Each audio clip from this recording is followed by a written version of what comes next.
নমস্কার বন্ধুরা, সবাইকে জানাই শুভ সন্ধ্যা। Welcome to my channel Susmita's MTA। আমি সুস্মিতা ঘোষ। আশা করি ভগবানের কৃপাতে আপনারা সবাই ভালো আছেন, আমিও ভালো আছি। যেহেতু আমি নতুন, তো please subscribe my YouTube channel. Any type of makeup, food and travel এবং নানান রকমের রান্নার ভিডিও দেখার জন্য আজকে আমি আপনাদের সামনে একটি পনিরের রেসিপি নিয়ে এসেছি।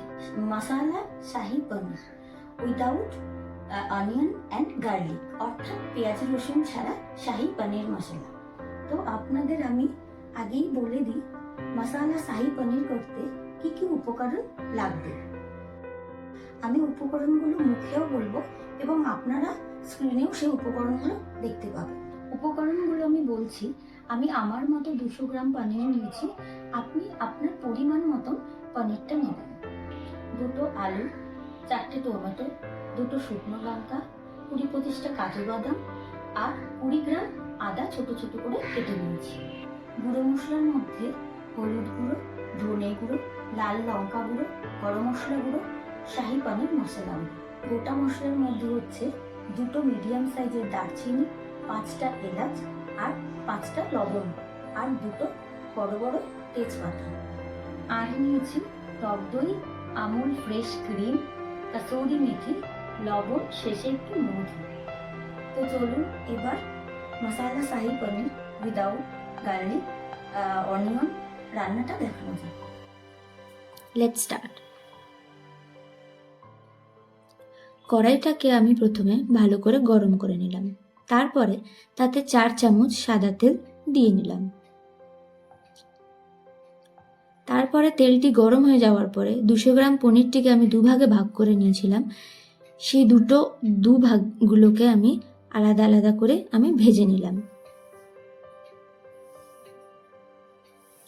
ভাজা হয়ে যাওয়ার পরে লাল লাল করে যখন ভাজা হয়ে যাবে, তারপরে আমি সেটিকে আলাদা করে তুলে একটি বাটিতে রেখে দিলাম। তারপরে ঠান্ডা হয়ে যাওয়ার পরে সেটিকে আমি ছোট ছোট পিস পিস করে কেটে রাখলাম। তারপরে কেটে রাখা আলুগুলো আমার সেই গরম তেলে দিয়ে ভালো মতো ভাজা শুরু করব। স্বাদ অনুসার কিছু একটু নুন দেব, দিয়ে নাড়িয়ে নেব। তারপরে লাল লাল করে ভাজা হয়ে যাওয়ার পরে আমি সেটি তুলে সাইডে রেখে দেব।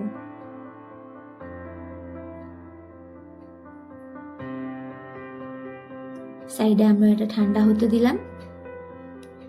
তারপরে আমাদের 4টে টমেটো, 20-25টা কাজু বাদাম, 20 গ্রাম আদা আর 4টে শুকনো লঙ্কা পেস্ট করে নেওয়ার পরে আরেকটা বাটিতে আমি 5টা এলাচ, 2টো দারচিনি আর 5টা লবঙ্গ নিয়ে নেব। তারপরে সেগুলোকে হামলদিস্তায় থেতো করে আমি আলাদা একটা পাত্রে রেখে দেবো। তারপরে 2টো তেজপাতা আমি গরম তেলে দিয়ে ফোড়ন দিয়ে নেব। তারপরে সেই ভাজা আলুগুলো আমি সেই গরম তেলে দিয়ে দেব। একটু নাড়িয়ে নিলাম। তারপরে সেই মশলা গুঁড়োটা আমি আলুতে দিয়ে ভালো করে নাড়িয়ে নেব।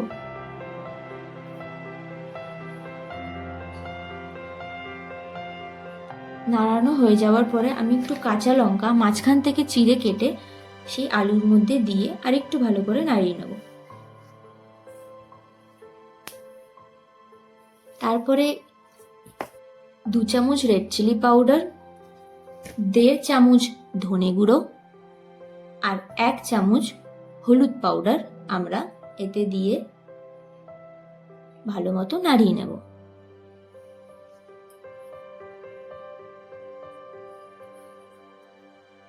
তারপরে সেই টমেটো, কাজু বাদাম, আদা পেস্টটি কড়াইয়ে দিয়ে দেব। একটু জল দিয়ে দিলাম। তারপরে ভালো করে নাড়িয়ে নেব।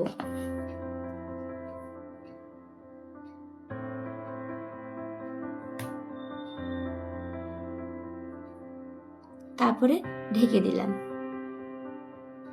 তারপর 5 মিনিট পর তুলে একটু নুন দিয়ে আবার একটু নাড়িয়ে আমরা ঢেকে দেব।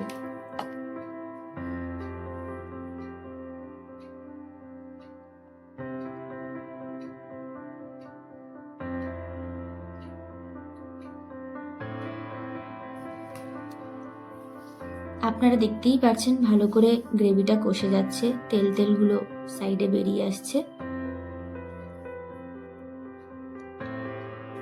এরপর 2 চামচ শাহি পনির মশলা আমি কড়াইয়ে দিয়ে দেব। এবার একটু ভালো করে নেড়ে নেব যাতে মশলাটি কষে যায়।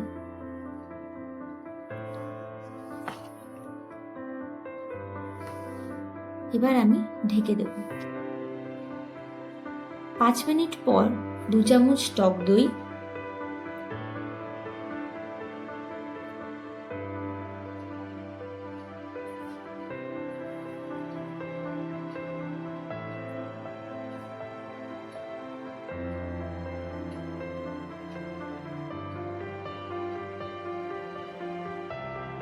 2 চামচ টক দই দিয়ে দিলাম।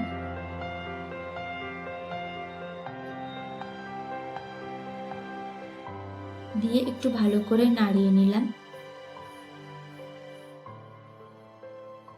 আর সাথে আমুল ফ্রেশ ক্রিম 2.5 চামচ মতো কড়াইয়ে দিয়ে দেব। তারপরে ভালো করে নাড়িয়ে গ্রেভিটাকে ঠিক করে নেব। দেখতেই পাচ্ছেন গ্রেভিটি কতটি ঠিক হয়ে গেছে।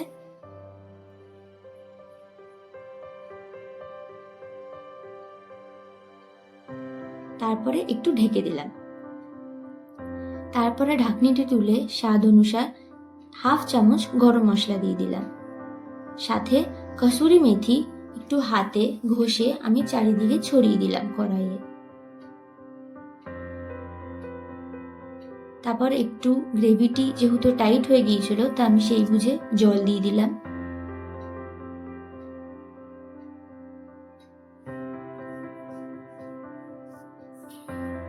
তারপর ঢাকনিটি তুলে দিয়ে আমি আরেকটু ভালো করে নাড়িয়ে দিলাম। তারপর আমি কেটে রাখা পনিরগুলো গ্রেভিতে দিয়ে ভালো করে পনিরগুলোকে লাগিয়ে দিলাম। তারপরে গ্যাসটি একদম কম আঁচে করে 2 চামচ মধু আমরা এতে দিয়ে দিলাম। কারোর বাড়িতে যদি মধু না থাকে সে তাহলে চিনিও দিতে পারে। তারপর হালকা করে একটু নাড়িয়ে নিলাম। তারপরে 1/2 চামচ ক্রিম এর সাথে 2 চামচ জল নিয়ে মিশিয়ে একটু ওপরে দিয়ে দেবো ডেকোরেশনের জন্য। এটাই হচ্ছে অন্তিম পর্ব। তাহলে আমাদের শাহী পনিরটা দেখা যাক এবার। এই হচ্ছে আমাদের শাহী পনির উইথাউট অনিয়ন অ্যান্ড গার্লিক।